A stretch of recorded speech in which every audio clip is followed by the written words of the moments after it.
Welcome back. It is a wacky Wednesday, which means we get to visit with our friend Micheal Babcock, who's the wackiest guy at TMZ. Wackiest guy around. I don't know why I said that, Micheal.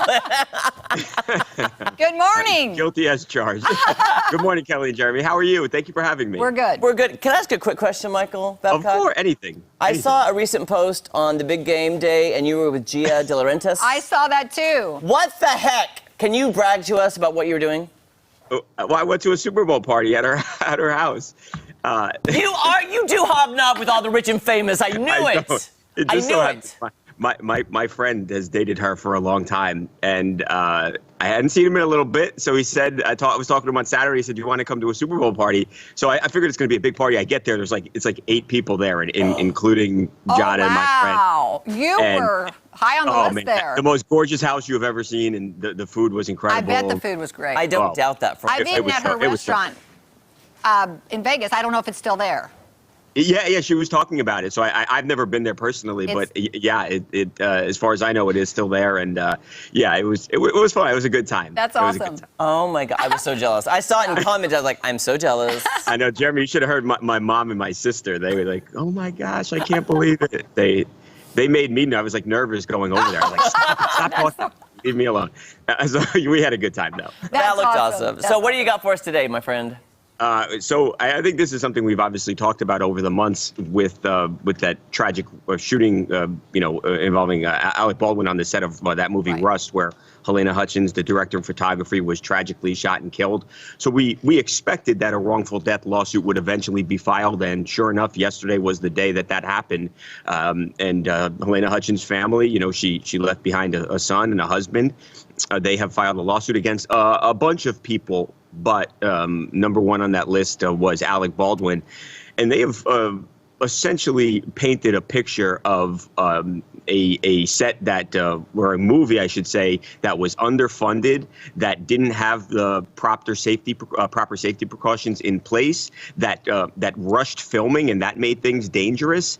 A set that had accidental discharge of weapons in the past. There were text messages in this lawsuit, and you have somebody saying, we had 3 accidental discharge or negligent discharges today. So, it kind of paints a picture of, they're filming, they don't know what they're doing, guns are going off, and somehow, some way, somebody introduced live ammo, and they say Alec was standing 4 feet away from Helena, had his right arm reached over to his left hip to where the weapon was, pulled it out, cocked the weapon, they say he released the hammer, and that's what caused the weapon to fire. And we know what happened next.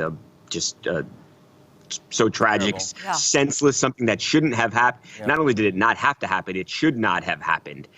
There are precautions in place. They seemingly were not followed, according to Helena Hutchins' family. And now we have this lawsuit. They haven't said exactly how much money they want, but they made it clear that they are looking for a sizable amount of money. And it's hard to imagine them not getting that, too. Yeah. Right. Is there more of an investigation, or does pretty much everybody know what happened?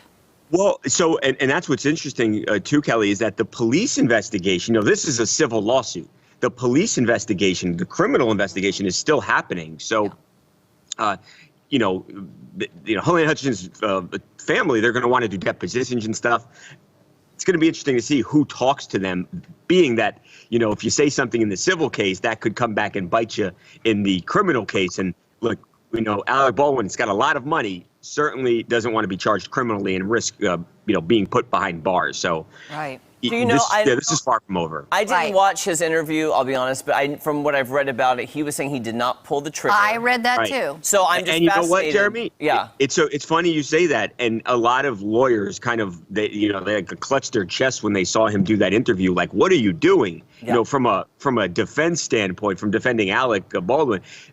It probably was not a smart move to put his story on the record like he did. And sure enough, they have used that in the lawsuit. They had a press conference yesterday. Helena Hutchins' family's attorney did, and they showed a clip from that interview. And they're going to parse what Alec Baldwin said.